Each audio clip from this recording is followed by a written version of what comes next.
ರಸವೆಂಬ ತೈಲವ ನೆರೆದು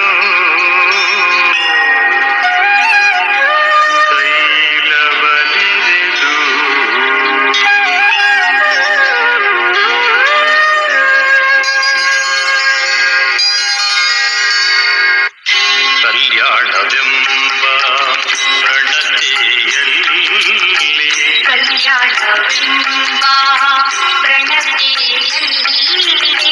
ಭಕ್ತಿ ರಸವೆಂಬ ತೈಲವ ನೆರೆದು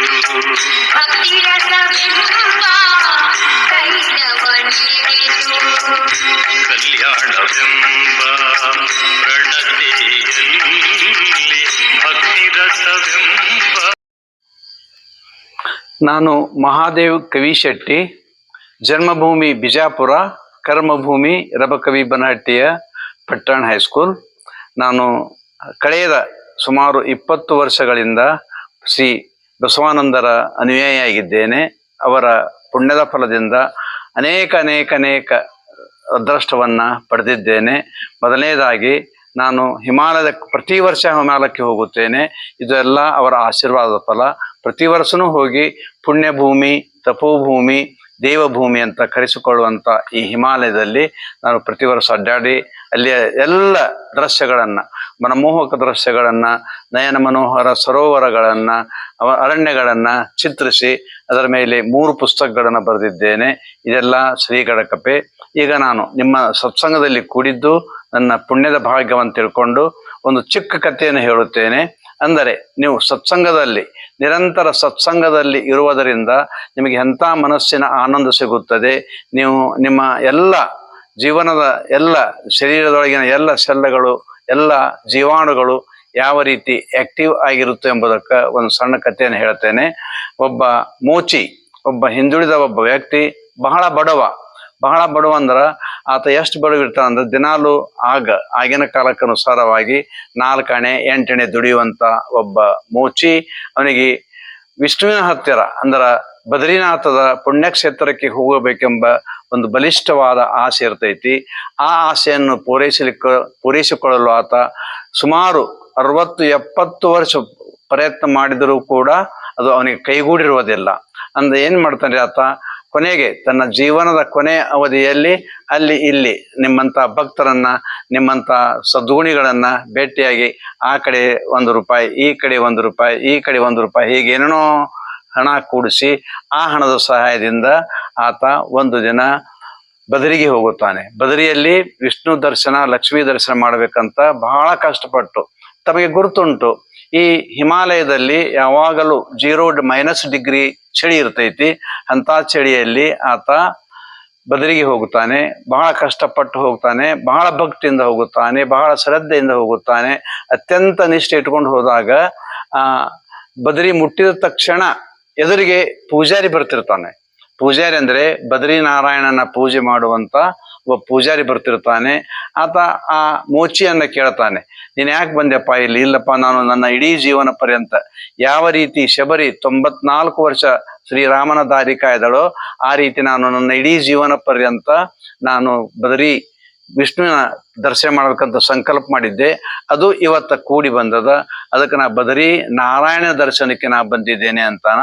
ಅಂದಾಗ ಆತ ಹೇಳ್ತಾನ ಪೂಜಾರಿ, ಇಲ್ಲಪ್ಪ, ಇದು ಚಳಿಗಾಲ ಪ್ರಾರಂಭ ಆಯ್ತು, ಇಲ್ಲಿ ಘನಘೋರ ಹಿಮಪಾತ ಆಗುತ್ತೈತೆ.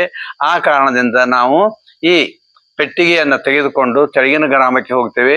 ಈಗ ಕಪಾಟ್ ಅಂತಾರೆ ಅದಕ್ಕೆ, ಆ ದೇವಸ್ಥಾನದ ಇದಕ್ಕೆ ಕಪಾಟ್ ಅಂತಾರ. ಕಪಾಟವನ್ನು ಮುಚ್ಚಲಾಗಿದೆ. ಅದಕ್ಕೆ ಇನ್ನು 6 ತಿಂಗಳ ನಂತರ ನೀನು ಬಂದರೆ ನಿನಗೆ ವಿಷ್ಣುವಿನ ದರ್ಶನ ಆಗ್ತದೆ ಅಂತ ಹೇಳ್ತಾನ.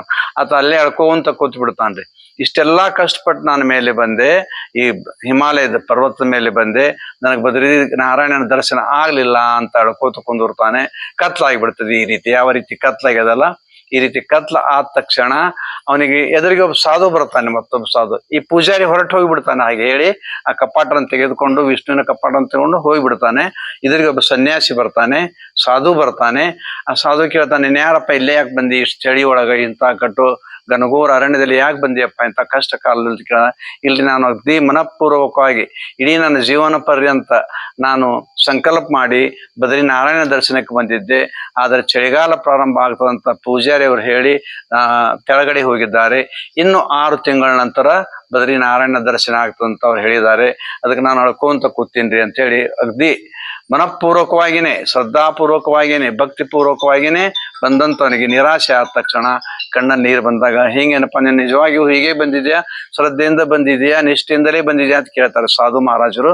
ಹೌದ್ರಿ, ನಾನು ಅದರ ಬಂದೀನಿ, ನಿಂದ್ರಪ್ಪ ನೀನು ಅಗ್ದಿ ಭಕ್ತಿಯಿಂದ ಬಂದಿದ್ದಿ, ಅತ್ಯಂತ ಪ್ರೀತಿಯಿಂದ ಇಲ್ಲಿ ಬಂದಿದ್ದಿ, ನಾನು ನಿನ್ಗೆ ದರ್ಶನ ಮಾಡ್ತೀನಿ. ಈಗ ರಾತ್ರಿ ಆಗ್ಯದ, ನಸುಕಿನಲ್ಲಿ ನಾವು ದರ್ಶನವನ್ನ ಪಡೆಯೋಣ, ಕುಂದ್ರಿಲ್ಲ ಅಂತ ಹೇಳ್ತಾನೆ. ಚಳಿ ಚಾಲು ಆಗ್ತದ.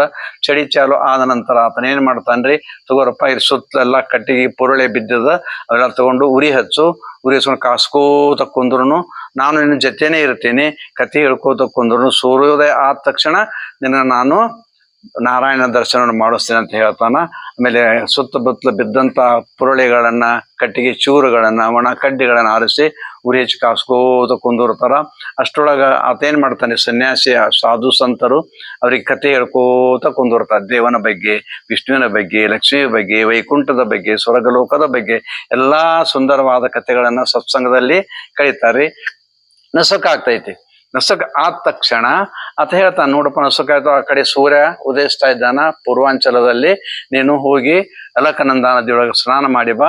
ಆ ಸ್ನಾನ ಮಾಡಿ ಬಂದ ನಂತರ ನಿನಗೆ ನಾನು ಬದ್ರಿನಾರಾಯಣ ದರ್ಶನ ಮಾಡಿಸ್ ಅಂತ ಹೇಳ್ತಾರ.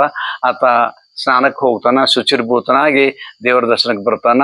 ಬರೋದ್ರೊಳಗ ಎದುರಿಗೆ ಪೂಜಾರಿ, ಯಾವ ನಿನ್ನೆ ಸಾಯಂಕಾಲ ಹೋಗಿದ್ದೋ ಆ ಪೂಜಾರಿ ಬರ್ತಿರ್ತಾನೆ. ಮತ್ತೆ ಅವ ಪೆಟ್ಟಿಗೆ ತೆಗೆದುಕೊಂಡು ದೇವರನ್ನ ಪ್ರತಿಷ್ಠಾಪನೆ ಮಾಡಿ ಪೂಜೆ ಮಾಡಲು ಆ ಮಠಕ್ಕೆ ದೇವಸ್ಥಾನಕ್ಕೆ ಬರ್ತಿರ್ತಾನ.